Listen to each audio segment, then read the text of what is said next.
Laurent Fontaine, figure emblématique de la télévision des années 2000, co-animateur du mythique duo avec Pascal Bataille, s'est livré. À 62 ans, avec une dignité rare et une émotion palpable, il a ouvert une porte qu'il avait longtemps tenue close. Il a avoué, à voix nue, à cœur battant, qu'il avait aimé un homme. Et ce qu'Isabelle Pezat a confirmé par la suite n'a fait qu'enflammer le mystère et l'admiration autour de cette déclaration inattendue. Pendant plus de 3 décennies, Laurent Fontaine a été la voix de la confidence des autres, l'oreille attentive des anonymes et des célébrités, l'homme derrière les révélations et les grands débats du petit écran. Mais jamais, jamais il n'avait laissé entrevoir sa propre vérité, ses blessures, ses émotions profondes. Derrière son sourire chaleureux et son regard perçant, il portait un secret vieux de plusieurs décennies. Un amour, aussi pur qu'interdit, aussi brûlant qu'inavoué, qui avait laissé en lui une empreinte indélébile. Je l'ai aimé. Comme on aime une seule fois dans une vie, a-t-il soufflé, les yeux humides, dans cette interview que personne n'attendait, donnée dans l'intimité d'un studio feutré, avec Isabelle Pezat en face de lui, troublée, émue, elle aussi touchée par l'intensité du moment. Il n'a pas dit son nom. Il n'a pas eu besoin. Les silences entre les phrases, les battements de cils, les hésitations dans la voix, ont dit bien plus que tous les mots. Laurent Fontaine parlait d'un amour absolu, d'un lien secret, tissé dans l'ombre, entre 2 âmes que la société n'était pas prête à voir réunies. Était-ce un collègue? Un ami de jeunesse?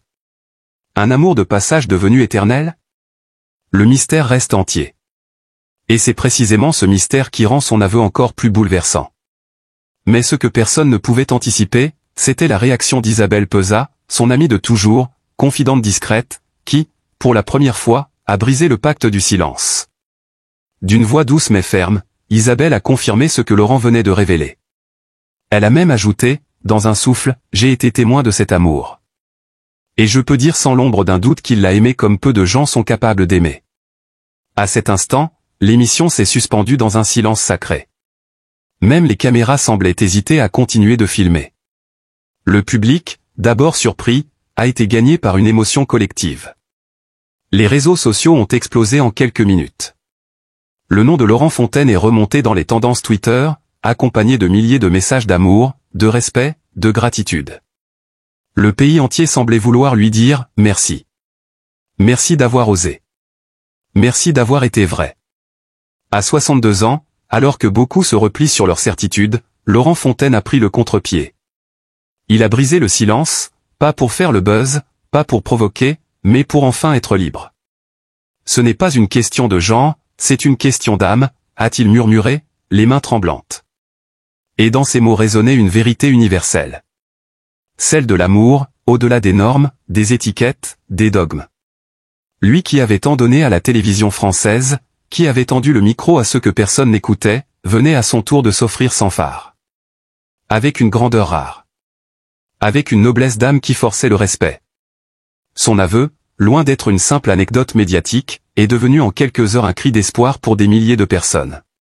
Des hommes, des femmes, jeunes ou âgés, qui vivent encore dans la peur, dans la honte, dans le non-dit. Laurent Fontaine, sans le vouloir, est devenu une figure de courage, un symbole de vérité. Pas une icône fabriquée, mais un homme sincère, vulnérable, profondément humain. Des associations LGBTQ+ l'ont salué. Des anonymes lui ont écrit.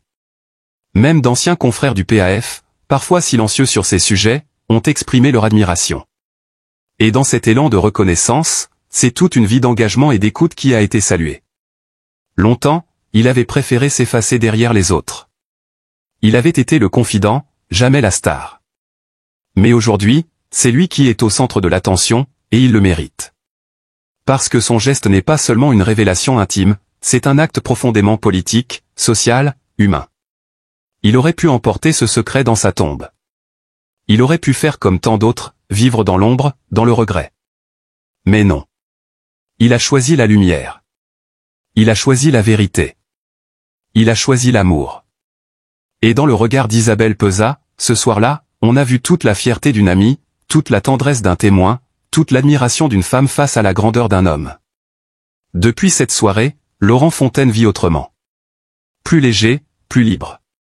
Il continue de marcher dans la rue avec la même élégance, mais désormais, il porte en lui une paix nouvelle. Je ne regrette rien, sauf de ne pas l'avoir dit plus tôt, confiait-il dans une entrevue quelques jours plus tard. Et c'est peut-être cela, la vraie leçon, il n'est jamais trop tard pour être soi. Jamais trop tard pour aimer. Jamais trop tard pour oser. Laurent Fontaine n'a pas simplement fait une révélation. Il a tracé une voie. Il a offert un miroir à tous ceux qui doutent, à tous ceux qui aiment différemment, mais intensément. Il a prouvé que le courage, la vérité et l'amour ne connaissent pas d'âge.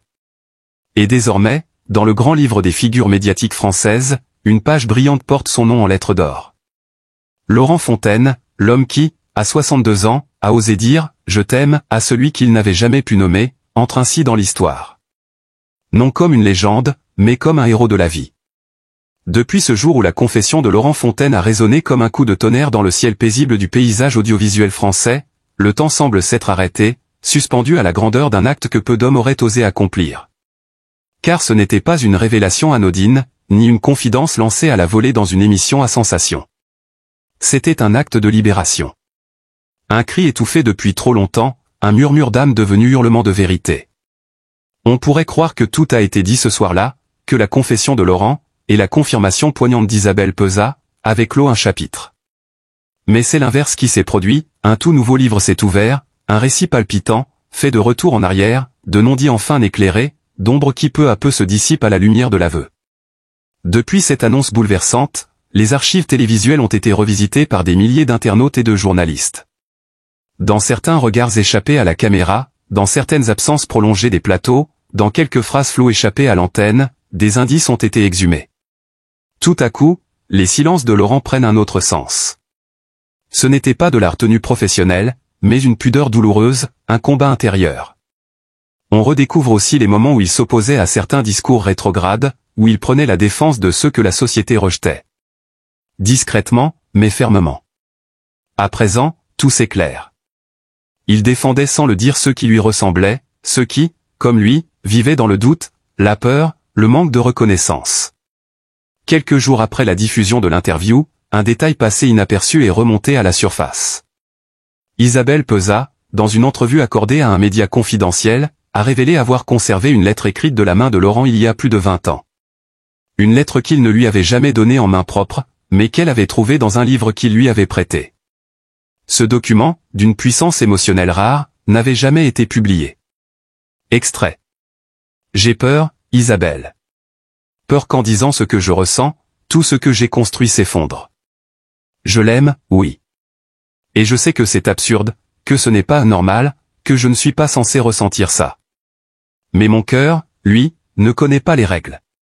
Parfois, j'imagine un autre monde, où je pourrais marcher à ses côtés, main dans la main, sans avoir à regarder derrière mon épaule.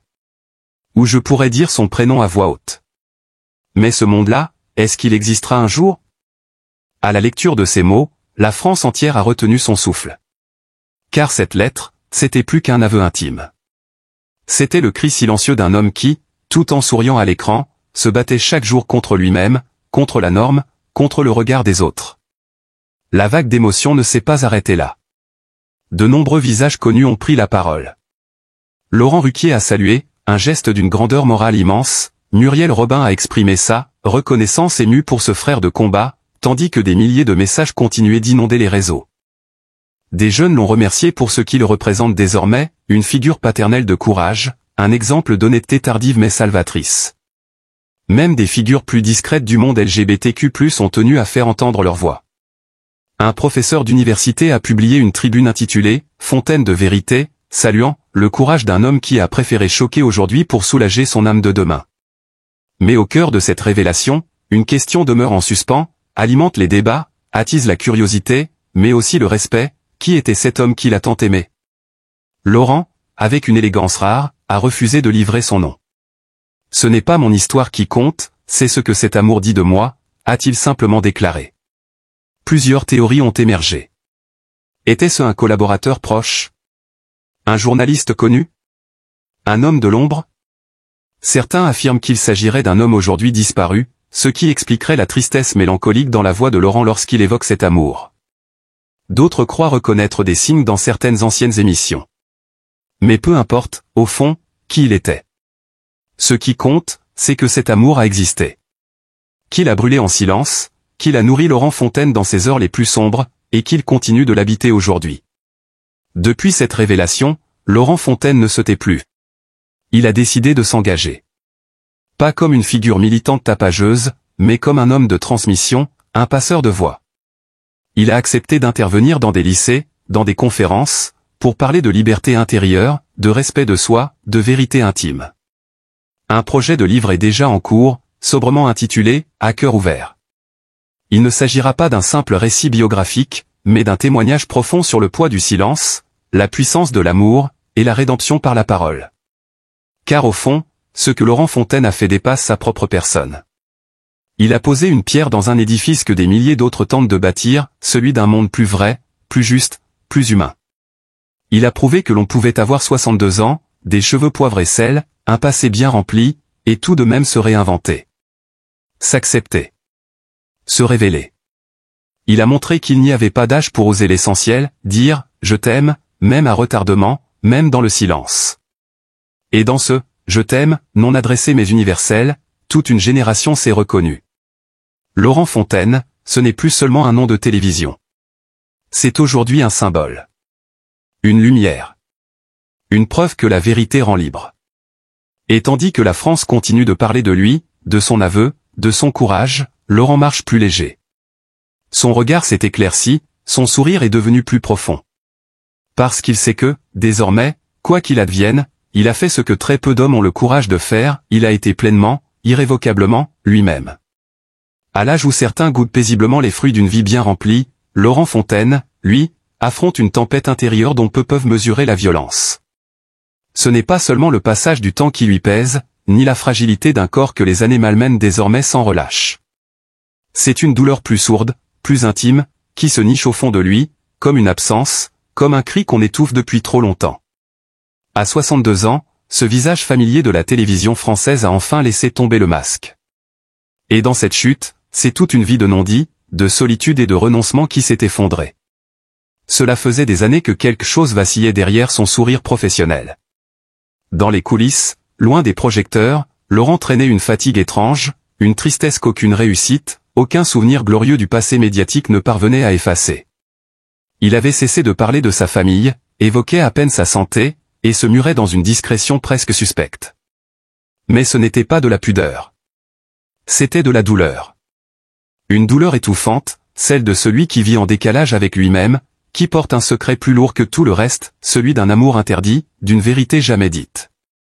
Quand il a confié à Isabelle Peza qu'il avait aimé un homme, le monde, pour lui, s'est figé. Ce n'était pas une simple révélation. C'était un cri du cœur, un acte de survie. Ce secret, qu'il avait enfoui pendant plus de 6 décennies, l'avait lentement rongé de l'intérieur. Il l'avait privé d'une paix véritable. Il l'avait coupé de sa propre famille, de ses proches, de lui-même. Car aimer en silence, c'est mourir un peu chaque jour. Isabelle, dans un souffle de vérité, a confirmé ces mots, brisant l'étau du doute, et ouvrant brusquement la porte d'un passé que Laurent avait soigneusement verrouillé. Ce qu'il redoutait depuis toujours, le jugement, le rejet, l'éclatement de ce qui lui restait d'équilibre s'est soudain matérialisé. Et c'est le monde entier qui s'est figé à son tour, pris de court par la tendresse douloureuse de cet aveu tardif. Mais pourquoi maintenant? Pourquoi à 62 ans? Parce qu'il n'a plus la force de porter seul ce poids. Parce que son corps, fatigué par des années de stress, de tensions refoulées, commence à le trahir. Ses nuits sont courtes, son souffle est lourd, et ses bilans médicaux se chargent lentement de mauvaises nouvelles qu'il préfère taire. Les douleurs physiques se mêlent aux blessures psychiques, et dans ce chaos silencieux, Laurent sent bien que le temps ne joue plus en sa faveur. Sa famille, éclatée, distante, n'a jamais vraiment su. Ou peut-être a-t-elle toujours su, sans vouloir poser les mots. Ce genre de vérité, dans certains cercles, dans certaines générations, dérange. On préfère les demi-silences, les allusions floues. Mais lui, il n'en peut plus. Il voulait dire qu'il avait aimé. Qu'il avait souffert de ne pouvoir le dire. Qu'il avait pleuré des nuits entières, seul, face à un miroir, à se demander ce qu'il était, ce qu'il avait perdu, ce qu'il aurait pu vivre si seulement il avait eu le courage. Ou si le monde avait été un peu plus doux. Ce n'est pas une question de honte. C'est une question de regret. Le regret de ne pas avoir osé. Le regret de s'être conformé, d'avoir choisi le silence, d'avoir préféré la norme à la vérité. Aujourd'hui, il n'attend plus l'approbation de personne. Il ne veut pas de pardon. Il veut juste qu'on entende sa peine. Qu'on entende ce cœur brisé d'avoir été bâillonné trop longtemps. Il ne crie pas vengeance. Il crie l'amour qu'il n'a pas pu vivre, l'amour qu'on lui a appris à cacher comme une faute, l'amour qu'il a dû sacrifier pour rester l'acceptable. Son corps, aujourd'hui, parle à sa place. Il chancelle parfois, dans l'intimité de son appartement. Il ressent des vertiges, une oppression sourde dans la poitrine, des douleurs qu'on ne localise pas toujours mais qui viennent de loin. Les médecins parlent d'épuisement nerveux, de fatigue chronique, de troubles liés au stress accumulé. Mais Laurent sait. Il sait que son cœur a trop pleuré, que son esprit a trop lutté. Et que cette maladie, insidieuse, porte le nom du chagrin. Isabelle, elle, l'a regardé longtemps en silence, lorsque les mots sont tombés. Elle n'a rien dit tout de suite. Parce qu'il n'y avait rien à dire, sinon l'écouter. Elle a simplement posé sa main sur la sienne, comme pour lui dire, tu n'es plus seul. Ce geste, aussi simple soit-il, a été pour lui un baume. Car dans la nuit de son désespoir, il n'attendait plus que cela, une main tendue, une oreille ouverte, une présence qui ne juge pas. Aujourd'hui, Laurent Fontaine vit dans une forme de paix étrange, mélange de soulagement et de mélancolie. Il a dit ce qu'il avait à dire. Mais cela ne répare pas tout. Sa santé demeure fragile. Les blessures du passé, elles, ne guérissent pas d'un simple aveu. Et sa famille, elle, ne s'est pas rapprochée. Certains ont préféré se taire. D'autres se sont éloignés. Mais il n'en veut à personne.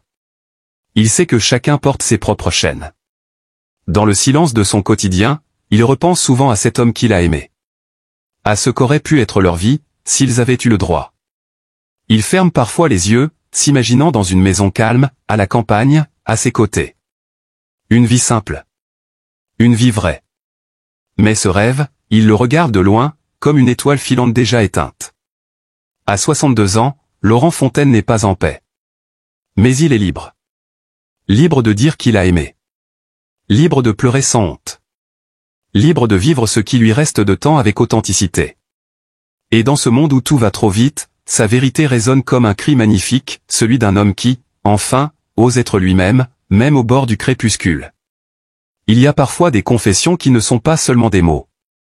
Il y a des paroles qui s'élèvent comme un cri venu du plus profond de l'âme, des aveux qui bouleversent, non pas par leur contenu, mais par la douleur qu'ils révèlent. À 62 ans, Laurent Fontaine a eu le courage de poser des mots sur une vérité longtemps étouffée, il a aimé un homme. Et dans l'ombre d'un monde qui attend des normes, des cases, des apparences bien lisses, cette phrase a jailli comme un éclair dans le ciel tranquille des convenances. Certains ont été surpris. D'autres ont jugé. Quelques-uns ont gardé le silence, gênés. Et pourtant, ce que Laurent nous offre, ce n'est pas un scandale. C'est un acte de tendresse, un geste d'humanité.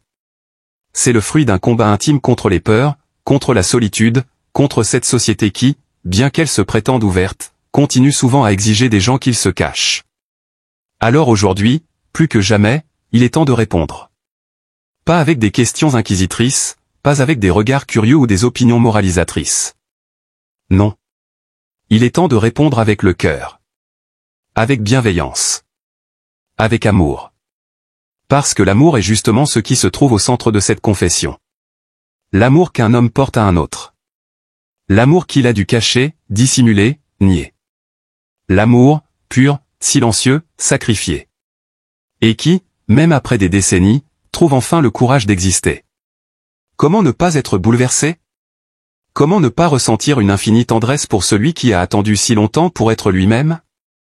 À ceux qui doutent, à ceux qui jugent, rappelons ceci, ce n'est pas à 62 ans qu'on décide soudain de créer un tumulte médiatique. Ce n'est pas à 62 ans qu'on cherche la lumière des projecteurs. C'est à 62 ans, souvent, qu'on n'en peut plus. Qu'on est fatigué. Qu'on ne veut plus mentir. Et que l'on choisit enfin d'être vrai. Laurent Fontaine n'a blessé personne. Il n'a fait de mal à aucun être. Il n'a rien fait d'autre que d'aimer, en silence, comme tant d'autres avant lui, et tant d'autres encore aujourd'hui. Ce silence est une prison. Et chaque fois qu'une voix s'élève pour dire « moi aussi, j'ai aimé différemment », cette prison perd un peu de sa force. Alors que faire? Que dire? Rien d'autre que ceci, Laurent, tu n'es pas seul.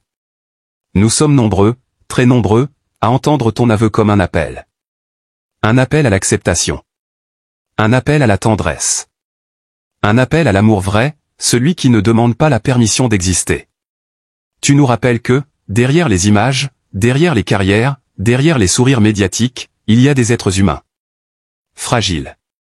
Profonds. Vibrants. Tu nous rappelles aussi que chaque mot que l'on tait peut devenir une blessure. Que chaque sentiment qu'on cache finit par ronger. Et que la vérité, même tardive, est toujours un acte de beauté. Ta parole ne vient pas perturber un ordre établi. Elle vient au contraire restaurer un peu de dignité dans ce monde de faux-semblants.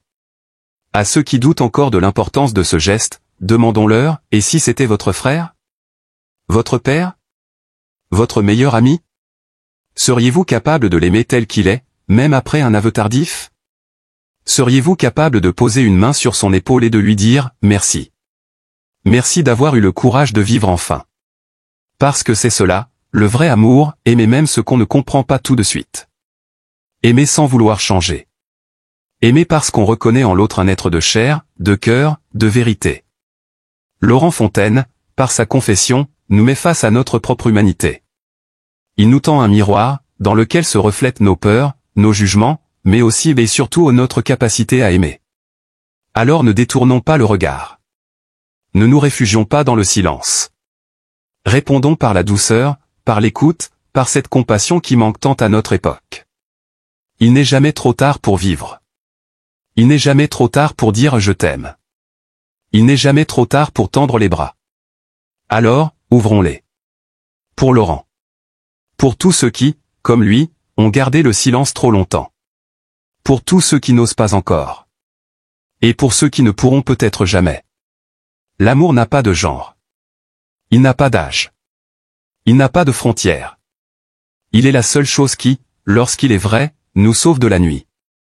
Laurent Fontaine vient de rallumer une lumière dans la sienne. Soyons nombreux à la voir. Et à nous en approcher avec respect.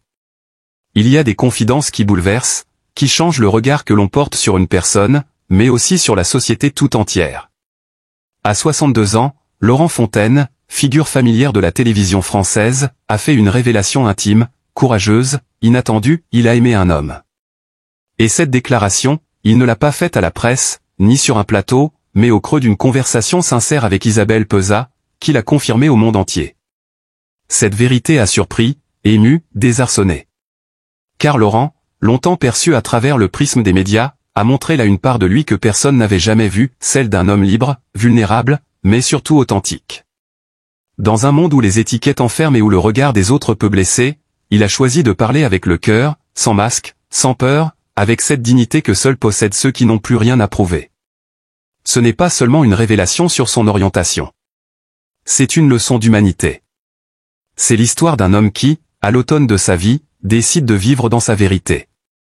Une vérité simple, mais qui a le pouvoir de faire tomber les murs, d'apaiser les silences, d'ouvrir des portes pour tant d'autres. Il y a dans ce geste une force immense, une beauté rare. Et nous ne pouvons qu'accueillir ces mots avec respect, émotion et admiration. Alors aujourd'hui, nous vous invitons, vous qui avez été touchés par cette histoire, à ne pas laisser cette confession tomber dans l'oubli. Soutenons le courage, célébrons l'honnêteté, rendons hommage à ceux qui osent être pleinement eux-mêmes, même quand cela dérange, même quand cela bouleverse. Bulle, et si cette vidéo vous a ému, si vous pensez que ce genre de vérité mérite d'être entendu, aidez-nous à la faire vivre. Télévision, abonnez-vous à Jemadé TV. Ici, nous racontons des histoires vraies.